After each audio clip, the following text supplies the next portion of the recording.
मैं डॉक्टर रामचंद्र वडोदरा गुजरात से। सर, जो आज के विषय पे चर्चा चले, बहुत बढ़िया ढंग से अभी सर ने बताया। हम्म। और बहन जी ने जो अभी पठन का कार्य शुरू किया संघ ने, उसके लिए बहुत बहुत साधुवाद की। जो मैथ समन्वयों की बात अभी शुरू करके चर्चा हर रोज, ये बहुत ही बढ़िया काम शुरू किया, शुरू किया गया है। और आज का जो विषय है जाति अभ्यास के ऊपर, ये मेरा ख्याल हमारे महापुरुषों ने, संतों ने बहुत काम किया है। बाबा साहब ने खास तौर पे अपने लेखन लेखन के माध्यम से कह के गए जाति अभ्यास कैसे खत्म हो, जाति अभ्यास क्यों खत्म करना क्यों जरूरी है, जाति का समाप्ति क्यों होनी चाहिए।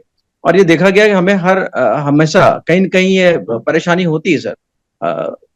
कोई भी पूछता है तो नाम से इंटरेस्ट नहीं है, जाति क्या है। और जाती ये में। जाति क्या है, एक्चुअली ये हम ऐसे ढो रहे थे। समर संघ ने, थैंक गॉड, समर संघ का की बताया कि जाति का मतलब क्या है, असली मतलब क्या है। बेसिकली हमारे सभ्यता से हमको दूर रखा गया, हमारे ज्ञान से हमको दूर रखा गया। हमारे पूर्वज बीच के दौर में शिक्षा नहीं थी, उसकी वजह से बहुत अनर्थ हुआ। तो अभी समर संघ जो काम कार्य कर रहा है, मैं पूरा यकीन है कि इसके माध्यम से जाति की व्यवस्था टूटेगी। और हम सब जितनी जो हजारों जातियों बटे हैं लोग, धीरे धीरे समाज में जो हमारा ग्रंथ गए हैं, समाज में लोग पढ़ना शुरू किया है और काफी बदलाव, काफी परिवर्तन देख रहा हूँ। आज भी मैं गया था कोर्ट में, तो ये चर्चा हुई वहां पर लोगों से, और उनका कहना था कि जिन्होंने पढ़ी है ग्रंथ, बेसिकली देखा गया सर, ग्रंथ हमने बांटे हैं लेकिन लोगों ने पढ़े नहीं है। तो इसलिए मैं आज बहुत अप्रिशिएट किया कि आज ये जो समर ग्रंथ ने शुरू किया, समर संघ ने, कि हमें पठन का कार्य करना शुरू करना है, भले एक पेज। और इसलिए मैंने भी दोबारा पढ़ना शुरू किया है, क्योंकि देखा है कि एक बार पढ़े से कई बार पढ़ेंगे तो समझ आएगा। क्योंकि इतना ज्यादा समाज में व्यवस्था लिप्त है जाति की, लोग उससे निकलना ही नहीं चाहते, या निकलना मुश्किल है।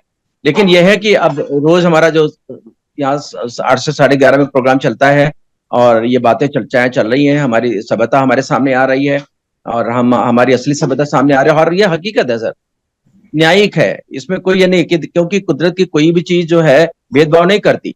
इसकी किसी भी ले, चाहे सूर्य को ले, चाहे पानी को ले, सबके लिए बराबर है।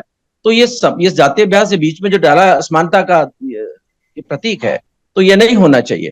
तो ये जो बहुत बढ़िया सर जाति हम तोड़ेंगे। जैसे मैंने भी जब शुरुआत में मैं आया एयरफोर्स छोड़ करके, बार एसोसिएशन रजिस्ट्रेशन कराना था, तो यहाँ सिस्टम है गुजरात में कि सर नेम पहले लिखते हैं, फिर फादर नेम है, पिताजी का नाम आता है। मैंने उनको कहा भाई क्यों चाहिए, मैं डिफेंस में जॉब किया है, हमें तो जरूरत नहीं पड़ी इसकी, सरनेम क्यों चाहिए। और इवन हमारे काफी बहने पर फिर मैंने अपना केवल नाम ही लिखा है, ओनली रामचंद्र। बार एसोसिएशन में, मेरे ऑफिस पे, मेरे कार्ड पे लिखा ही नहीं। तो ये इससे फायदा ही हुआ कि कई लोग, इसका इम्पैक्ट आया काफी। तो ये जाति का अभ्यास कभी नहीं। और अब तो समर्थन ने बता दिया जाति मतलब क्या है। जो पैदा कर, जैसे मेरे पिताजी किसान थे, उसके पहले मेरा दादाजी का और बिजनेस था, अभी मैं एडवोकेट हूँ, इसके पहले मैं फौज में था। तो ये हमारी बदलती गई, हमारा जो जाति हमारी बदलती गई। यानी हम जो उत्पन्न करने वाले लोग क्या काम करते हैं, वो हमारी व्यवस्था है। तो ये बात समर संघ ने बहुत बढ़िया बताई है, हमें पर यकीन है इसका बहुत इम्पैक्ट आएगा, बहुत बदलाव आएगा। और हम सब की जो पुरानी सभ्यता है, हमारी जो कहते हैं हमें जहाँ हमारा आन बान, हमारी स्वाभिमान बना रहे, इवन पूरी मानवता को बना रहे, ये समर संघ